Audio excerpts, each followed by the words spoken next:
What up, cucks? It's your boy, the hater, up in this piece, and I wanted to do a video discussing what I think needs to happen at the next WWE live event, or whatever the fuck they're called now. In my personal opinion, the main event between Logan Paul and Cody Rhodes has only one logical conclusion, the way that it should end. Now, I realize that this is probably not going to happen because Triple H doesn't understand what would make good wrestling, in my personal opinion. But in my personal opinion, once again, cucks, I believe that the correct thing to do would be, that's right, to have Logan Paul beat Cody Rhodes. Think about what this would entail. Now, I know it's not going to happen because they're going to bring The Rock back and all their other crap, but let's be real here. What needs to happen is Logan Paul should become WWE champion. Think about it. Number one, if this happens, the fans are going to have a massive meltdown. The heat on Logan Paul will be unprecedented, right? And people will realize something that I've realized a long time ago, that nobody cares about Cody Rhodes. Now, the only difference here is that eventually Cody Rhodes is going to have to win it again from Logan Paul because Roman Reigns is going to come back and he needs, to beat somebody for it, right? But even so, right, it wouldn't really matter because Roman Reigns is going to come back as a face anyways. So Cody can turn heel. A bunch of things can happen. But think about the short-term consequences, right? Cody Rhodes losing the title means nothing, right? Because fundamentally, the entire logic behind Cody Rhodes' push for the last several years has been that Cody Rhodes needs to finish the story. Well, the story is finished. So why the fuck would we care about Cody Rhodes' next title contender, right?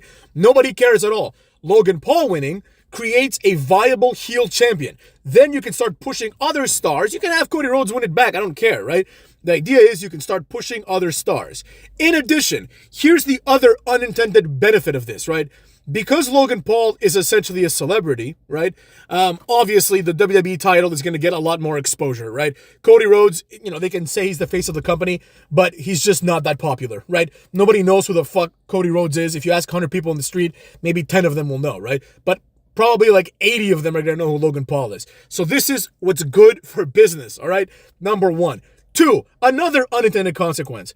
If Logan Paul wins, this automatically elevates Damian Priest, the other champion, right? Because Damian Priest can go back to being the wrestling champion, right? He can say, well, the other champion is Logan Paul, who's a jobber, right? This is what he would say in a promo. So I'm the real champion now, motherfucks. I am captain now. So, as usual, I have come up with a better booking decision than what we're going to see, which is a competitive match where Cody Rhodes is going to win by hitting 1 or 3 crossroads, right? That's how it's going to be, but I don't like that, right? I think this is a golden opportunity to create a moment, especially in Saudi Arabia, a title change because they like that kind of stuff, right? And have someone new become champion. Fundamentally speaking, right, Cody Rhodes has been in the title picture for quite some time. On and off, albeit, but for quite some time. So the fact that he is not a real champion and the fact that he doesn't feel like a main eventer needs to be rectified, right? It's really that simple. It's not working out already, right? People are already bored. I know people pretend that they care, but they don't, right? As one of you said in the comments, this person was on SmackDown and he said people were booing Cody, right? It's already happening. You might as well reinforce the fact that Cody Rhodes is a face by having Logan Paul beat him, right? Cody Rhodes is one of those wrestlers that functions better as chasing the title than being champion. And there's nothing wrong with that. A lot of wrestlers are like that, right? The Rock is like that. When The Rock was champion, it was kind of boring. When Triple H was champion and The Rock was trying to be champion, that was awesome, right? Those were the good moments. So I think Cody Rhodes can be plugged into that kind of role for the time being. Then when it's time to get close to WrestleMania, you can have Cody Rhodes win. No problem with that at all, right? Even before SummerSlam, it doesn't matter. No one is saying that Logan Paul needs to be this long-reigning champion. As a matter of fact, I think we should be done and move forward from long-reigning champions. It takes away from the excitement of wrestling, right? People are already pegging Cody Rhodes as being like the champion for 1 year, right? And quite frankly, I don't like this format of only WrestleMania is the acceptable venue for which title changes can happen, right? I don't like it. Same thing happened with Seth Rollins' title, and same thing happened with Roman Reigns' title, right? And we're not in a better position than we were before WrestleMania. If you think we are, you're just delusional. It's really that simple. So, why should Logan Paul win? Well, first of all, Logan Paul, no matter what anyone says, has proven that he belongs, right? He obviously deserves it. He is athletic and he's better in the ring than the vast majority of WWE wrestlers, right?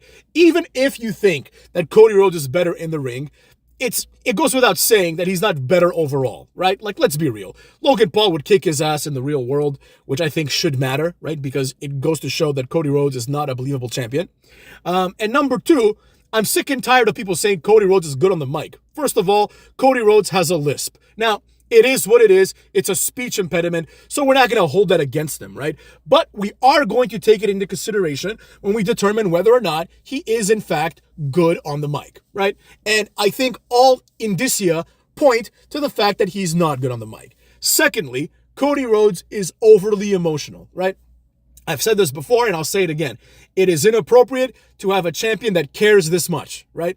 It becomes weird. It becomes obsessive, right? It's just like when you watch like any other sports game, let's say a soccer game, and someone gets eliminated and the person that gets eliminated from, let's say, the Champions League starts crying. The players start crying. It's like you don't want, like, you're like, oh, I'm glad they didn't win because I don't want these crybabies to be champions. And Cody Rhodes cries a whole lot.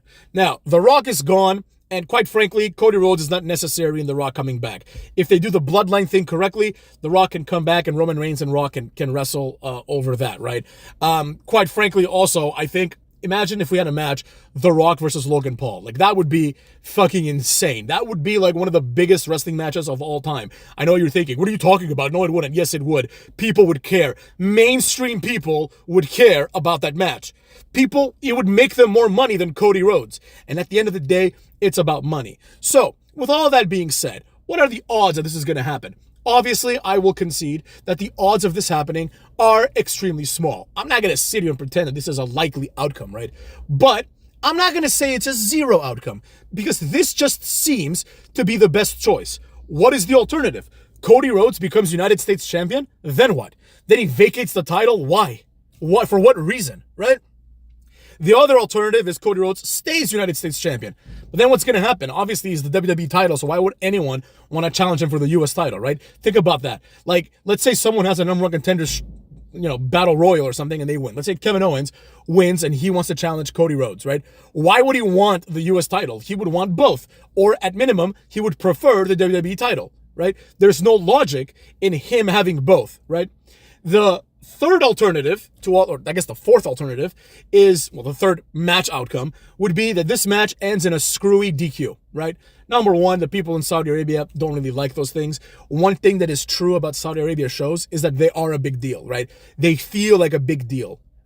Whether you like them or not, you get things like Goldberg coming back, you get things like Shawn Michaels coming back, you get big moments because they actually enjoy wrestling and they enjoy kayfabe, so they're like, oh, like, I want to see Shawn Michaels wrestle. How much will it take, motherfucks? That's all they say. And then Vince is like, oh, yeah, it'll take this much. And then they're like, okay, book it, Vince. They're the only ones that can actually say book it, Vince, or book it, Trips, right? But so I don't think that they're going to be okay with like a DQ, right? They want something exciting, and nothing is more exciting than Cody Rhodes abruptly losing it. This would be a great booking decision, and in my opinion, it would go far in establishing Cody Rhodes as a likable face. Right now, Cody Rhodes is on the path of turning from a quote-unquote likable face, in my opinion, an unlikable face, to a very unlikable face and eventually a boring heel, right? If this is done properly, enough heat can be built on Logan Paul where then you can put anybody against Logan Paul and Logan Paul can become an effective champion. Logan Paul's entire title run, no matter how long it is, can be categorized by the fact that he thinks that he's the best and he has proven it, right? And if you want to prove him wrong, you actually have to beat him, right? And that's how this should go, in my personal opinion, right? Logan Paul has shown that he belongs in the main event. He beat Randy Orton and Kevin Owens in a triple threat match clean. Now, I know you're thinking, oh, he cheated. So what? Triple threat matches are no DQ, motherfucks, so anything goes. So he beat their asses clean as far as I'm concerned. So with that being said, what are you going to leverage this into, right? Just him losing to Cody Rhodes? Like, who the fuck is Cody Rhodes? What is he, Hulk Hogan? Exactly. So, with all that being said, I believe that the correct move here is exactly what I just said, and that is Cody Rhodes getting his ass kicked by Logan Paul. This would be good for wrestling as a whole. This would be good business, and this would draw a lot of eyeballs. I guarantee if Logan Paul becomes champion, the viewership on the next Friday after that is going to be like much higher than it would be if Cody Rhodes won, right? And these are the things that people have to consider, right? There needs to be an end game with Logan Paul. With that being said, Cugs, this has been that video, motherfuckers.